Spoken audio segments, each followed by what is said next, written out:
ధనుర్మాసంలో భాగంగా మంచిర్యాల శ్రీ విశ్వనాథ ఆలయంలో గోదా రంగనాయక స్వామి కళ్యాణం నయనానందకరంగా జరిగింది. సోమవారం రాత్రి జరిగిన కళ్యాణ మహోత్సవంలో మంత్రి సీతక్క, ఎమ్మెల్యే కొక్కిరాల ప్రేమ్సాగర్ రావు, జిల్లా కాంగ్రెస్ కమిటీ అధ్యక్షురాలు కొక్కిరాల సురేఖ, భక్తులు పాల్గొన్నారు. కళ్యాణం అనంతరం అర్చకులు తీర్థప్రసాదాలు వితరణ చేశారు. మంత్రి, ఎమ్మెల్యే సురేఖలను వేద పండితులు, అర్చకులు ఆశీర్వచనం చేశారు. కళ్యాణంలో పాల్గొనడం సంతోషంగా ఉందని ముఖ్య అతిథులు అన్నారు.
మంత్రివర్గ సీతక్క గారికి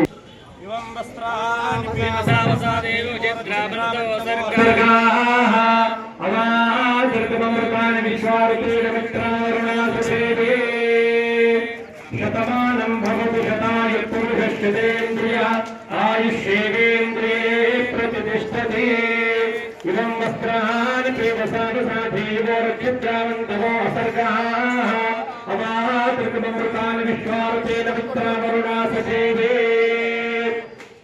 మాచాయుక్తీర్తిం భుజాంతతుః భాగతే నీవేనం ప్రయతే ఉద్ధరతే యావతే వై దేవతాః సర్వా వేద విదిత్రామణే వసంతే తస్మాత్ బ్రాహ్మణేభ్యో వేద విద్యోతి వేద సూర్యాన్న శ్రీలంకే ప్రేత ఏవ దేవత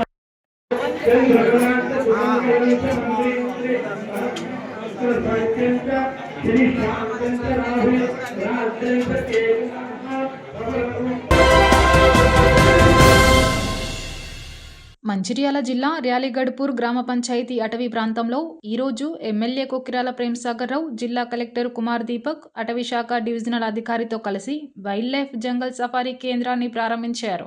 ఎమ్మెల్యే ప్రేమ్సాగర్ రావు మాట్లాడుతూ అటవీ శాఖ, జిల్లా కలెక్టర్ చొరవ తీసుకుని మంచిర్యాల జిల్లా ర్యాలీగఢ్పూర్ అటవీ ప్రాంతంలో జంగల్ సఫారీ ఏర్పాటు చేయడం మంచిర్యాల కేంద్రానికి రాష్ట్ర, జాతీయ స్థాయిలో పర్యాటక కేంద్రంగా గుర్తింపు రానుందని తెలిపారు. ఈ జంగల్ సఫారీ ఏర్పాటు చేసిన అటవీ శాఖకు, జిల్లా కలెక్టర్కు ధన్యవాదాలు తెలిపారు. జిల్లా కలెక్టర్ కుమార్ దీపక్ మాట్లాడుతూ మంచిర్యాలకు సమీపంలో వైల్డ్ లైఫ్ సఫారీ జిల్లాకు మంచి గుర్తింపు రానుందని, ఇప్పటికే 2 పులులు ఈ అడవి ప్రాంతంలో ఉన్నట్లు అటవీ శాఖ తెలియజేసిందని, అంతేకాకుండా చిరుత పులులు, ఎలుగుబంట్లు, దుప్పలు, జింకలు ఈ ప్రాంతంలో ఉన్నాయని గుర్తించిన అటవీ శాఖ అధికారులు పర్యాటక కేంద్రంగా ఏర్పాటు చేసి సఫారీ సెంటర్ ఏర్పాటు చేసినందుకు అటవీ శాఖ డిఎఫ్ఓకి ధన్యవాదాలు తెలిపారు.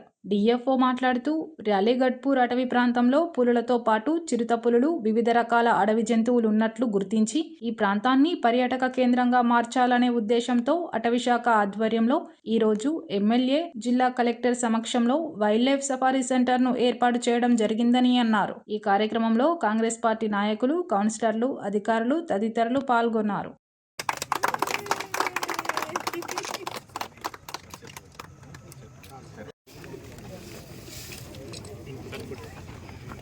भी कर दो यार कुछ बाकी दो मोबाइल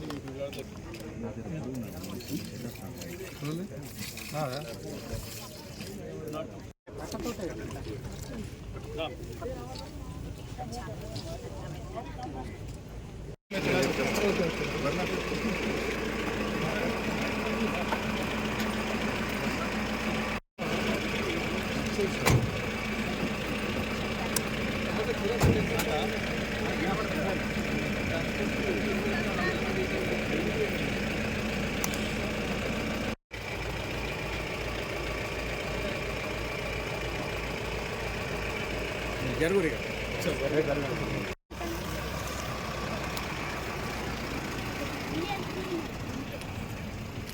మంచిర్యాలందరూ ఫారెస్ట్ మర్చిపోయి ఇప్పుడు అందరికీ ఫారెస్ట్ దానికి సహకరించిన జిల్లా కలెక్టర్ దీపక్ గారికి, ఫారెస్ట్ సిబ్బందికి దాదాపు గడిచిన 2-3 నెలల నుంచి కష్టపడి ఇది సాధ్యం, ఇక్కడనే సాధ్యమవుతున్న రీతిలో చేసిన వాళ్ళందరికీ కృతజ్ఞత ధన్యవాదాలు. తప్పకుండా దీంతో మంచిర్యాల కూడా మనకు అంటే సౌకర్యాలు ఎక్కువ ఉన్నాయి కాబట్టి చాలామంది ఇక్కడికి వచ్చి ఈ వైల్డ్ లైఫ్ సంపాదన చేసి ఏదైతే ప్రభుత్వం కానీ భారత ప్రభుత్వం కానీ రాష్ట్ర ప్రభుత్వం కానీ ఎక్కువ టూరిజం ఎంకరేజ్ చేస్తుందో సందర్భంలో టెంపుల్ టూరిజం కానీ లేకపోతే ఫారెస్ట్ టూరిజం కానీ ఈ రకంగా అయితే మంచిర్యాల అంటాం మన ఊళ్ళో ఇదివరకు. సో మీకు మర్చిపోయి మేము చూసిన మంచిర్యాల మేము ఉన్నాం కూడా. సో మంచిర్యాల కూడా వాళ్ళు వేసి చూపించారు.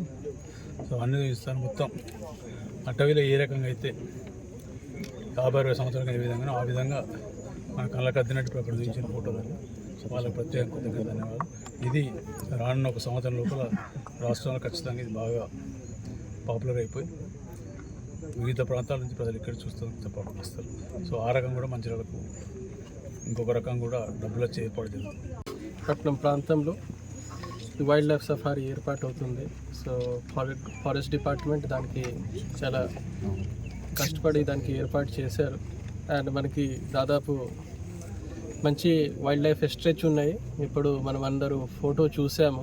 ఇక్కడ 2 పెద్ద పులి ట్రాప్ అయింది కెమెరాలో. సేమ్గా మనకి లేపర్డ్స్ అన్నీ కూడా చాలా ఉన్నాయి. సో మనము వేరే ప్రాంతంలో వెళ్ళి అక్కడ చూస్తున్నాము అంటే తడోవా అక్కడ ఒకటి టైగర్ రిజర్వ్ లాగా ఫేమస్ ఉంది. మళ్ళీ వేరే రాష్ట్రంలో కూడా సేమ్గా మనం ఇక్కడ కూడా ఏర్పాటు చేస్తున్నాము. ఈరోజే మార్నింగ్లో ఎమ్మెల్యే గారి నుంచి కూడా మాట్లాడాను. సో మనకి ట్రైబల్ సంబంధించిన కూడా కొన్ని టూరిజం ప్రాజెక్ట్స్ ఉంటుంది. సో అక్కడ కూడా మనం ఇక్కడ ఏర్పాటు చేస్తాము. సో దట్ ఈ ఏరియాలో ఈ మంచి ఎంప్లాయ్మెంట్ వస్తుంది. దాని తర్వాత మన ప్రజలకి కూడా ఈ ఎన్వైరన్మెంటల్ ప్రొటెక్షన్లో కూడా వాళ్ళు భాగీదారు అవుతారు. అండ్ సేమ్గా మనకి ఇట్లా ఒక మంచి పర్యావరణం, మంచి వైల్డ్ లైఫ్ అండ్ మంచి ఎన్వైరన్మెంట్ ప్రొటెక్ట్ చేస్తూ మనం మంచిగా టూరిజం కూడా డెవలప్మెంట్ చేసి సేమ్గా ఈకో టూరిజం డెవలప్మెంట్ మీద ఎక్కువ ఫోకస్ పెట్టేసి మన మంచిర్యాల ప్రాంతంలో మంచిగా డెవలప్ చేసేసి ఒక మంచి టూరిజం డెస్టినేషన్ లాగా ఖచ్చితంగా ఏర్పాటు చేస్తాం విదిన్ ఇయర్. దానికి ఆల్రెడీ ప్లాన్ చేస్తున్నాం. మన డిఎఫ్ఓ గారు ఆల్రెడీ ప్లాన్ చేస్తున్నాం. దానికి మనం కూడా ఆల్ ప్రజాప్రతినిధులతో కోఆర్డినేట్ చేసేసి డిపార్ట్మెంట్కి కోఆర్డినేట్ చేసేసి ఖచ్చితంగా మంచి డెస్టినేషన్ లాగా డెవలప్ అవుతుంది. ఇట్లా మనం చూస్తున్నాం. Thank you. మంచిర్యాల పురపాలక సంఘం పరిధిలో ప్రజల సమస్యల పరిష్కారానికి పెద్దపీట వేయాలని అధికారులకు ఎమ్మెల్యే కొక్కిరాల ప్రేమ్సాగర్ రావు ఆదేశించారు. మంగళవారం హమాలీవాడ, రాజీవ్ నగర్, దొరగారిపల్లె, సూర్యనగర్, రాజరాజేశ్వరి కాలనీలలో ఎమ్మెల్యే పర్యటించారు. ఈ సందర్భంగా ప్రజలతో మమేకమై సమస్యలను ఆలకించారు. రహదారులు, మురికి కాలువలు, విద్యుత్ స్తంభాల సమస్యలకు పరిష్కారం చూపాలని స్థానికులు కోరారు. వెంటనే స్పందించిన ఎమ్మెల్యే మౌలిక సదుపాయాల కల్పనకు చర్యలు తీసుకోవాలని మున్సిపల్ కమిషనర్, ఇంజనీర్లకు సూచించారు. ప్రభుత్వం నుంచి అదనపు నిధులు తీసుకువచ్చి అభివృద్ధి పనులు చేస్తానని చెప్పారు. రాజీవ్ నగర్లోని కస్తూర్బా గాంధీ బాలికల వసతి గృహంను సందర్శించి విద్యార్థుల సమస్యలు తెలుసుకున్నారు. రాజరాజేశ్వరి కాలనీ వాసులు ఎమ్మెల్యేను పూలమాలలు, శాలువాలతో సత్కరించారు.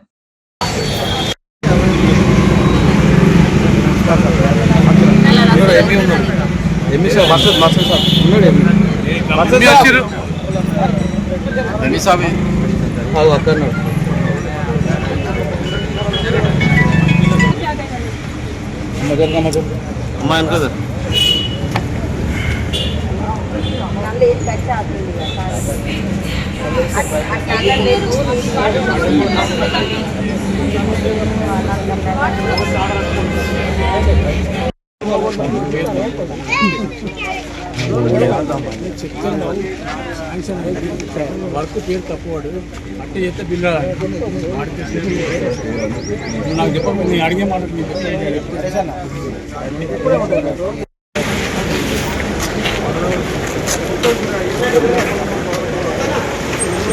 ఆసాన్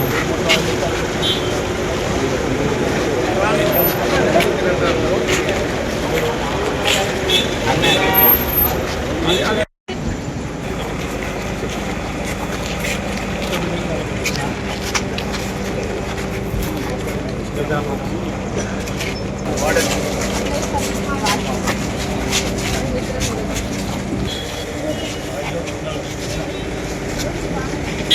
లేకపోతే ఏజెంట్ కూడా వాళ్ళు పెట్టకుండా మనం చేసినందుకు మనందరం మరొకసారి వారికి కృతజ్ఞతలు తెలియజేసుకుంటాను. అంత ఖచ్చితంగా నిక్కచ్చిగా మనం అత్యధిక మెజార్టీ రావడానికి కృషి చేసినందుకు మున్సిపాలిటీ మొత్తం 13.5 కోట్లు పెడితే ఒక్క మీ దగ్గరనే 3 కోట్లు పెట్టింది. CC roads and construction of drains in SRR colony ward number 4 1,80,000 లక్షలు. అదేవిధంగా laying of CC roads construction of the drain from Sri Nagar to INCAD office ward number 4 1,50,000 లక్షలు. 2,90,00,000 పెట్టినాము. అంటే 12 కోట్ల 2,90,00,000 ఇంకా పెట్టినాం. అంటే ఈ కూటమి బాగా ఇబ్బంది ఉందని ఇక్కడ పెట్టిన రాజీనామాలో పెట్టినాం. మా వాళ్ళందరూ మిగతా కౌన్సిల్ తిరుగుతాను, చైర్మన్ మంచి అందరూ తిరుగుతాను, మొత్తం ప్రజలు ఇక్కడ సార్ పెడతాను కాబట్టి ఖచ్చితంగా మీ వార్డు కూడా మెయిన్ టౌన్లో ఏదైతే మెయిన్ రోడ్ ఉందో అంతకన్నా మంచిగా చేసేదంటే నిద్రపోయేది మంచిగా మీరు 190 పెట్టినా దీంతో కొంత అయితే ఇంకా మిగిలిపోయిన మళ్ళీ పెడతాను. మీకు ఇది ఆగేది ఏం కాదు. ఇది కాకుండా కూడా ఈ మంచిల సమస్య ఇంకా ఉందా వస్తున్నాయి.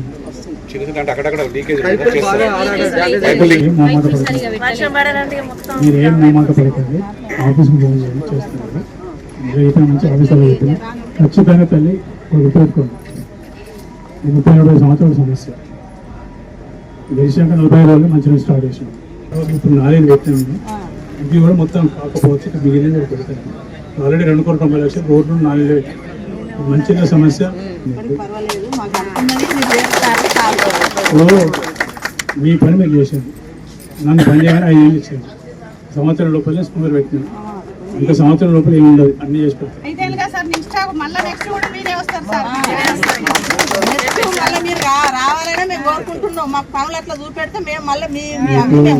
నేను మాట ఇప్పటికైతే తిరుపతి సారు మాకు వస్తాడు, ఏదో ఒకటి చెప్తాడు, చేస్తాడు, మాకు తప్పలే ఇంతవరకు. నేను మాట పడే పరిస్థితి రాజకీయాలకు రాజీనామా చేసుకుంటూ చెప్తే చెప్పినా అంటే ఖచ్చితంగా చెప్తాను. నాకు కాదు అని రాజీనామా చేసుకుంటూ చెప్తే నేను పదవి పట్టుకుని వెళ్ళాలి అసలే కాదు. నాకు ఆత్మాభానం ఎక్కువ. 2 ఏళ్ళ తర్వాత నేను వాడకత్తే ఎవరికి ఇట్లా నాకు ఇది లేదు అని చెప్పకుండా చేసుకుంటాను. అంత మటుకు ఇప్పటి నుంచి 2 ఏళ్ళు అంతే. 2 ఏళ్ళ తర్వాత వస్తే అప్పుడు చెప్పదు, ఏదైనా ఉంటే చెప్పదు, అప్పుడు ఏదైనా లేకుంటే చేసుకుంటాను. మళ్ళీ ఎలక్షన్కి ఏమి ఉండదు, పని ఏమి ఉండదు. 12 ఏళ్ళు బురదల్లో నడిచినాం, ఇంకొక 2 ఏళ్ళు ఓపిక పట్టుకుంటే ఇప్పుడు నాకు 3 ఏళ్ళు, 4 ఏళ్ళు, 3 ఏళ్ళు కాదు, 3 ఏళ్ళు చేసే పనులు చేసిన తర్వాత 30 ఏళ్ళ దాకా ఎవరు ఎమ్మెల్యే ఉన్నా ఎవరు రేపు ఎవరు కార్పొరేట్ ఉన్నా ఎవరికీ పని ఉండదు. ఓన్లీ ఇక్కడ రోడ్లు పక్కన పడితే ముసుగు, పైపులు ఎక్కడ చిల్లు పడితే చేస్తారు. తప్ప 30 ఏళ్ళ దాకా ఎవరికి పని కూడా చేస్తారు.